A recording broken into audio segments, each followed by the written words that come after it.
Hi everybody and welcome to Heel Heat. My name is George Coles, and on this episode we're doing It Came From the Network. For this It Came From the Network, we're going to continue on the things that I really enjoy for the month of March. This is basically my birthday month, which at the time of recording was just a couple days ago. So I decided for this month I'm going to go back and review things that I really enjoyed. I went back to this, which it's going to be WCW Starrcade 1989. Future Shock. I went back to this because I actually haven't seen this since 1989. It was a pay-per-view that I got into time, and it was one for whatever reason I didn't record on the VHS, or I may have, it didn't come out properly, or whatever reason. Whereas other pay-per-views that I recorded on VHS, I would watch over and over again. This one, I don't know why I didn't record it. Maybe I didn't have a blank tape. I don't know. I just didn't. So I only watched it that one time, but I remember really enjoying it, so I wanted to revisit that. We'll talk about at the end here my thoughts on my second viewing 35 years later and how it compared to my thoughts at the time. With that being said, if you haven't seen my videos before, I do grade everything on a 1 to 5 scale, 1 being the worst, 5 being the best. This is set up as a one-night kind of round-robin tournament. Think of something like the G1 or the Continental Classic that AEW just put on. And we have 4 tag teams and 4 singles wrestlers, and they're going to wrestle each other interchangeably with a point system that I'm not going to try to explain here because it was very highly convoluted. We start the show, we get introduced to the announce team, which is Jim Ross, Jim Cornette, and Terry Funk. And they did something really interesting here. For the single matches, the announcers are going to be Terry Funk and Jim Ross. For the tag matches, it's Cornette and Jim Ross. And basically, they're saying Cornette's a tag team expert, legendary manager of the Midnight Express. Terry Funk is a singles expert. Not only did he wrestle most of these wrestlers during this same time period, but at the time he was a former NWA World Champion, one of the most respected wrestlers of all time. He makes a perfect analyst. With that being said, we go to the first match, which is going to be one in the tag team ranks. We get the Steiner brothers, Rick and Scott, going up against Doom, which is Butch Reed and Ron Simmons under masks. At the time, they were just calling them Doom number 1 and Doom number 2. They were escorted to the ring by their manager, Woman. Shout out to Woman. I think she may be the best valet of all time. I really enjoyed what she brought to the table. And she also had her bodyguard, Nitron, which he would go on to be an actor named Tyler Mane. Most famously, he played Sabretooth in the X-Men movies, but I digress. This was a good match. These are 2 teams that I really enjoy. I enjoyed what they did here. Ultimately, the Steiner brothers pick up the win. They win by count out when I believe it's Rick gets in just before the time period ends, or the time count ends. Rick gets in just before the 10 count. I'm going to give this one a 3. I thought it was good. The ending was a little bit, but I thought it was good. That's followed up with our first singles match of the night, and it's going to keep going like that. Singles tag, singles tag. We get Lex Luger versus Sting. I thought this was good. I think that Sting and Luger have had way better matches than this. And I kind of feel like cold matches, and I'll get to more of that at the end, where there's no real feud going on or no real story. And I know there's always a story with Luger and Sting. It kind of doesn't equate to the most exciting thing. There's no backstory, even though they have a backstory, if that makes sense. Luger does win this. He does have his feet on the ropes. We're starting to see a theme here. The people that are losing that they may not want to lose cleanly or properly are losing in kind of wonky ways. I'm going to give this one a 3. I thought it was good. Next up, we have the Road Warriors versus Doom. It's kind of glaring how they spaced out these matches in a weird way. As you see, Doom has 2 tag team matches back to back. It's kind of weird how they did this. And it'll get even weirder towards the end. This was kind of a dream match. It was the Road Warriors, who the decade of the 80s had been very dominant, going up against Doom, who were being touted as one of the tag teams to carry wrestling into the 1990s. Their styles are very similar. This ended up being a good match, and I'm going to sound like a broken record. The Road Warriors do pick up the win here. I'm going to give this one a 3. Next up, we probably have my least favorite match of the card, and it might be a little bit surprising when you hear the participants because it's 2 wrestlers that I think are absolutely amazing. We get Ric Flair versus the Great Muta. And when you hear that, you think this has to be excellent. Flair's one of the best of all time. Muta's a great wrestler.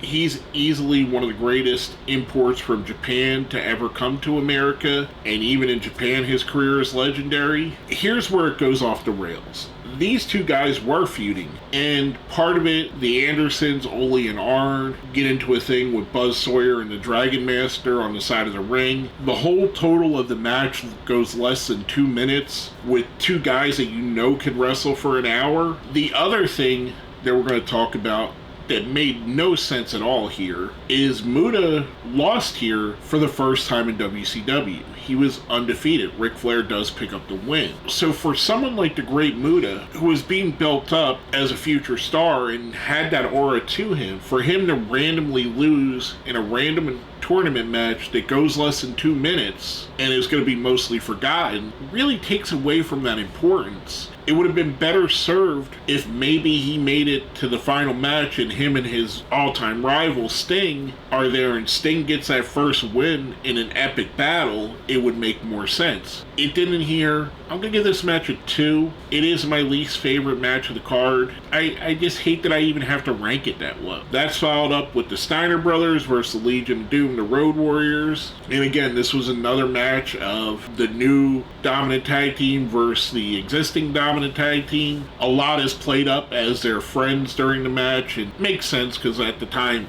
all baby faces are friends and all heels are friends with each other. It's just the whole dichotomy of it. This was another good match. Again, it kind of fell a little bit flat. The win came where Animal and Rick Steiner were both had their shoulders down and Rick got one of his shoulders up for the Steiner brothers to win. I thought this was good. It could have been better.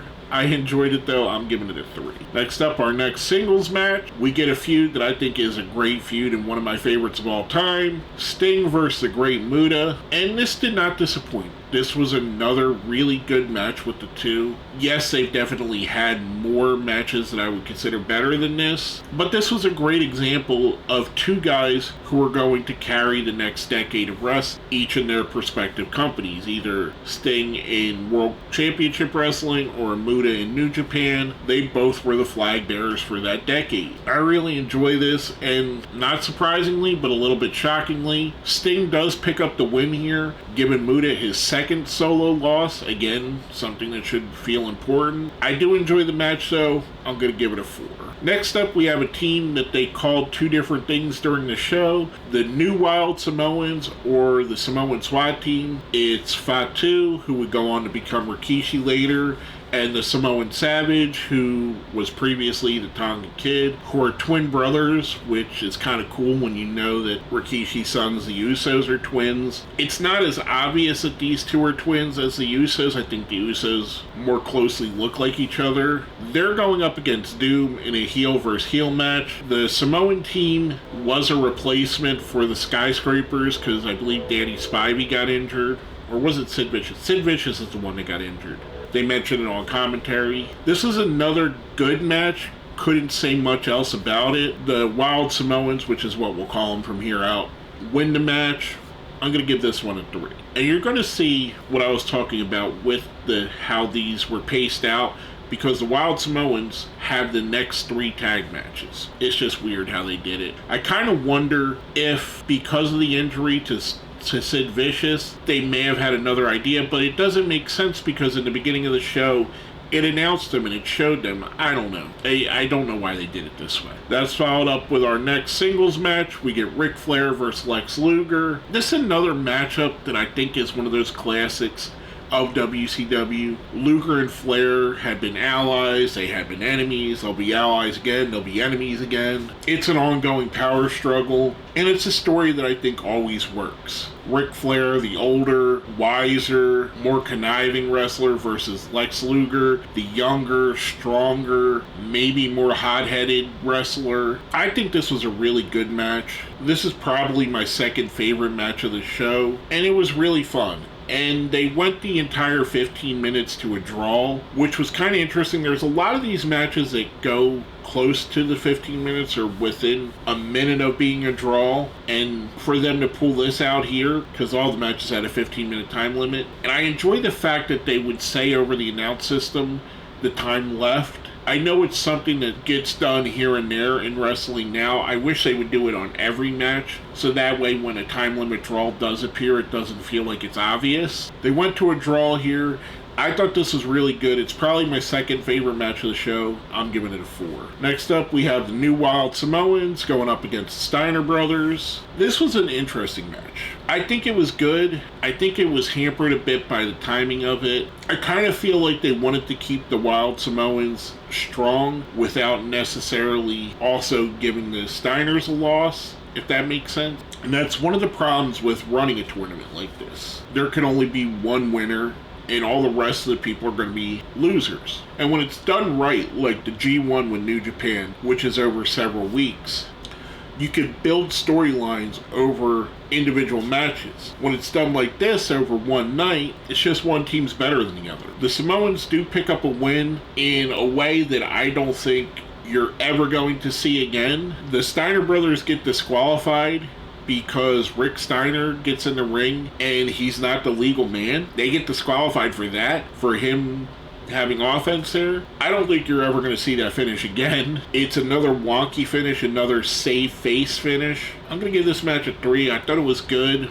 Again, a little bit hampered by those things. Next up, we have Lex Luger versus the Great Muta. And interestingly enough, out of all the different combinations with these solo wrestlers, I don't seem to recall Muta and Luger ever having another solo match. I know they've been in other tag matches with each other and against each other, but I don't remember them ever having another solo match. And I'm probably wrong. There's probably 15 that I forgot about. But this was good. This was another really good match. And if you look at it, if you go back and you look at this card, Luger is doing really good work here, and a lot of people don't think of Luger when they think of a great wrestler. Matter of fact, one of the knocks on him is he's not a great wrestler. But if you go back and you watch stuff like this, he's really good. I really enjoy Luger. He does pick up the win here when the Great Muta gets disqualified for using the mist in front of the referee. So now you have a guy that came into the tournament undefeated in the solo ranks, because I think he lost the tag match at Halloween Havoc. He definitely lost the tag match at Halloween Havoc, but I don't think it was him that lost it. That's why Funk got kicked out of the JTEX Corporation. Another one, I don't know that would be a disqualification now. It probably would be. But this was really fun, and it actually left me wanting to see more Muta and Lex Luger matches, which I'm probably going to look up to see if I could find more. I'm going to give this one a 4. Again, it was highly enjoyable for me. Now we get to the finals of the tag team division.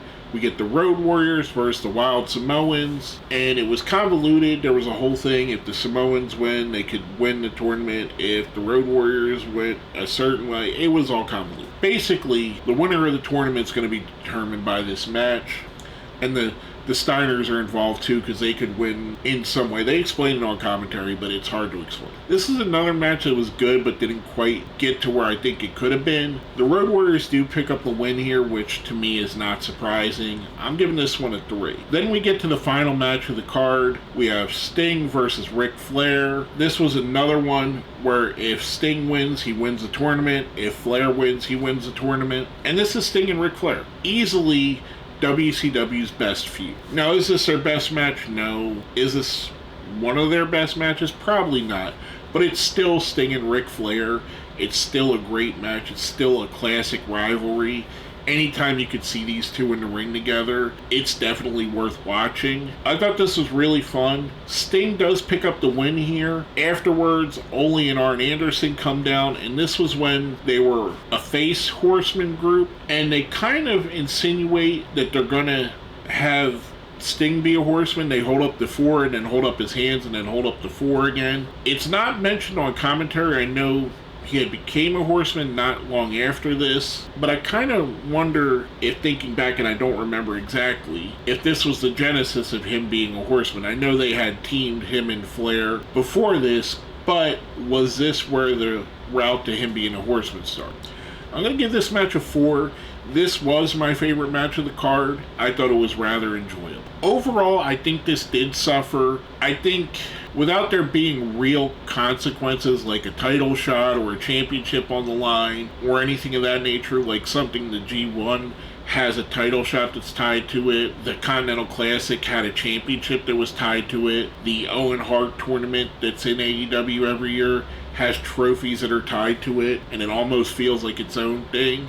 King of the Ring has King of the Ring. Without that, I don't feel like this had that gravitas that other tournaments had. It also being a one-night tournament, I don't feel like there was a lot of storylines that were able to be pulled out of this. This felt like dream matches for dream matches' sake, which is not bad, especially when you're going back and watching something like this out of context and you're not watching it weekly. It's not a bad idea, it just isn't great for the show itself. While I did enjoy this, I didn't enjoy it as much as I remembered back as a kid, and a lot of that could be at the time I was all in Sting and Muta. I thought that was the future of wrestling, and obviously it was. The Road Warriors were one of my favorite teams. I really loved Doom and the Steiner brothers. Ric Flair was Ric Flair, and I mean Lex Luger was Lex Luger. They're both great. I was really excited about this at the time, seeing all these great wrestlers wrestle each other. I think it was good. Again, I'm not knocking it. It just doesn't hold up as much as I thought it would.